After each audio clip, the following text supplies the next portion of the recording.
अस्सलाम वालेकुम viewers, welcome to fitness with Arshad. एक और वीडियो के साथ आप लोगों की खिदमत में हाज़िर हूँ। आज की वीडियो में मैं आप लोगों को दही के बारे में थोड़ा सा बताना चाहता हूँ। मैंने एक वीडियो अपलोड की थी दही का मिजाज, या तो मैं उसमें आप लोगों को बात समझा नहीं सका या आप लोगों को समझ नहीं आई या मैंने उसमें इस चीज़ का जिक्र नहीं किया होगा, तो उस वजह से काफ़ी लोगों को कन्फ्यूजन हो रही थी कि भाई दही का मिजाज जो है आपने बताया है कि ठंडा है वीडियो में, लेकिन मिजाज जो है वो गर्म होता है। तो शायद मैंने उस वीडियो में ज़िक्र ना किया हो। मैंने ये कहा था कि अगर आप दही जो है गाढ़ी यूज़ करते हैं, जिस तरह ग्रीक स्टाइल या तुर्कश दही होती है बहुत ज़्यादा गाढ़ी जिसमें पानी नहीं होता, उसका मिजाज गर्म होता है। गाढ़ी दही का मिजाज गर्म होता है, चाहे वो आप खुद जमाएं, चाहे आप बाज़ार से लें, चाहे आप बाहर किसी कंट्री में रहते हैं तुर्कश लेते हैं, ग्रीक स्टाइल लेते हैं, उसका मिजाज गर्म होता है। जो दही पतली होती है, जो समझदार लोग हैं वो क्या करते हैं कि अगर गाढ़ी दही हो तो उसमें थोड़ा सा ठंडा पानी ऐड करके उसको पतला कर लेते हैं। पतला करने से दही का मिजाज जो है वो ठंडा हो जाता है या मोतदिल, कम से कम मोतदिल हो जाता है।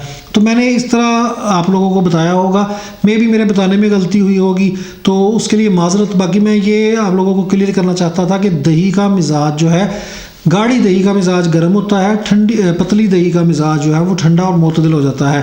तो दही को शुगर के मरीज़ों के लिए बड़ी आला चीज़ है। दही जो है दिमाग को तेज़ करती है। दही खाने से मैदा जो है वो फिट रहता है, आपकी मैदे में तेज़ाबियत नहीं बनती, खुराक जल्दी हज़म होती है। अगर आप रोटी के साथ सालन के साथ दही खाते हैं, या कई सियाने लोग क्या करते हैं कि सालन के अंदर दही मिक्स कर लेते हैं, उससे सालन का टेस्ट भी ज़्यादा हो जाता है और सालन जलन नहीं करता, हज़म जल्दी हो जाता है। क्योंकि आपको पता है कि हमारे देसी लोगों के खाने जो हैं मिर्चों मसालों वाले होते हैं, तो उसमें हमें नुकसान होता है मैदे को, तो दही से वो बैलेंस्ड हो जाता है।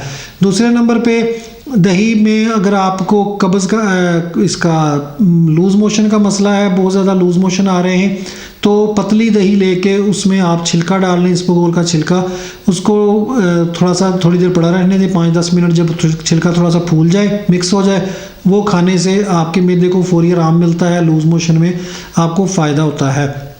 इसके अलावा अगर आपको शदीद कब्ज़ का मसला हो, उसमें भी यही तरीका जो है आपको फ़ायदा देता है। आपके पेशाब को, पखाने को खोलता है और पखाना आपका खुल के आता है अगर आप दही में छिलका डाल के। ये दोनों सूरतों में ही बड़ा मुफीद चीज़ है कि अगर आपको कब्ज़ है तो आप उसको गाढ़े दही में छिलके को डाल के मिक्स करके खाएं।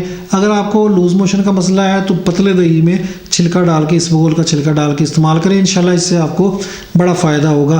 तो ये थोड़ी सी एक क्लियरिटी थी, मेरे ज़हन में काफ़ी अच्छे से थी कि यार काफ़ी भाई मुझसे पूछते हैं कि भाई आपने कहा था कि दही का मिजाज ठंडा है, कि लेकिन दही का मिजाज हमने सुना है या पढ़ा है कि गर्म होता है, या फ़ील किया है खा के तो हमें गर्म लगती है। तो ये इसका असल इशू है कि मैंने इस तरह बात की होगी या मैं इस तरह नहीं समझा सका आपको, तो उसके लिए माजरत है।